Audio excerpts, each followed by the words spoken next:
হোঁচট খাইতেই পারে মানুষ, চলতে গিয়ে মানুষ পিছলা খায়, তাই বলে কি পিছলা খাইয়া আর সোজা হইয়া দাঁড়ায় না, না ফিরেই থাকে? তো এইটা তো উচিত, ভুল হবে। চলার পথে অনেক দিন চোখ নামায় রাখছি, আজ হয়তো নারীর প্রতি নজর পড়ে গেছে, হ্যাঁ ভুল হইতেই পারে। সবসময় সত্য বলার চেষ্টা করি, আজ হয়তো একটা ভুল বলে ফেলছি, মিথ্যা বলে, হতেই পারে।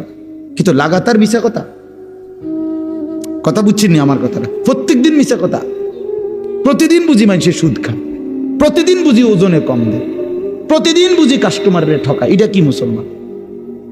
এ কেমন ধরনের পাপী?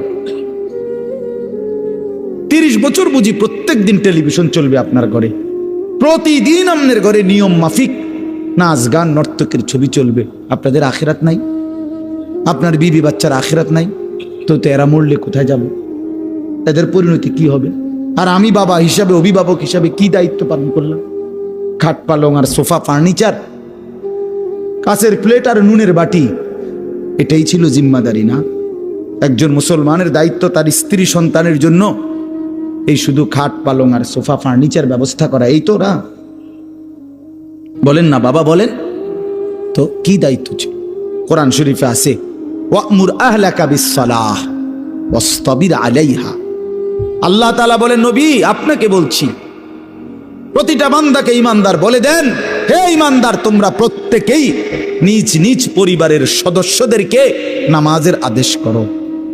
তাহলে এই যে জিম্মাদারি, আপনার দায়িত্ব কি আল্লাহ বলছে, ওয়াসতাবির আলাইহা, এবং তুমি নিজেও নামাজের উপরে মজবুত থাকো।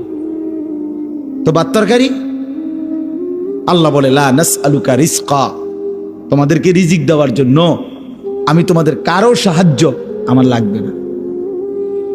নাহনু নারযুকুকা, আমি একাই সকলকে রিজিক দেব। কি সুন্দর কথা! মানে বিষয়টা আমি দেখব, ভাতের ফিকির আমি করব, রিজিকের ফিকির আমি করব, তুমি সেজদার ফিকির করো, স্ত্রী সন্তানের ইবাদতের ফিকির তুমি করো, ওদের ভাত তরকারির ফিকির আমি করব। ওমা কুন্না আনিল খালকি গাফিলিন, আল্লাহ বলে, বান্দা আমি আমার একটা সৃষ্টির ব্যাপারে 1 সেকেন্ডের জন্য গাফিল নই। সাতবক জমিনের নিচে যেই পিঁপড়া হাঁটে, 7 আসমানের উপরে যেই ফেরেশতা হাঁটে, আমি দুইটাকেই সমান নজরে দেখি, একই মুহূর্তে দেখি, একই মুহূর্তে দেখি। হিমালয়ের চূড়ায় আমি যখন আমার সৃষ্টি মাখলুকের রিজিক পৌঁছাই, আটলান্টিক মহাসাগরের গভীরেও তখনই রিজিক পৌঁছাই। আমি আল্লাহ, তুমি আমার কি মনে করছো? ওয়া ইম মিন শাইইন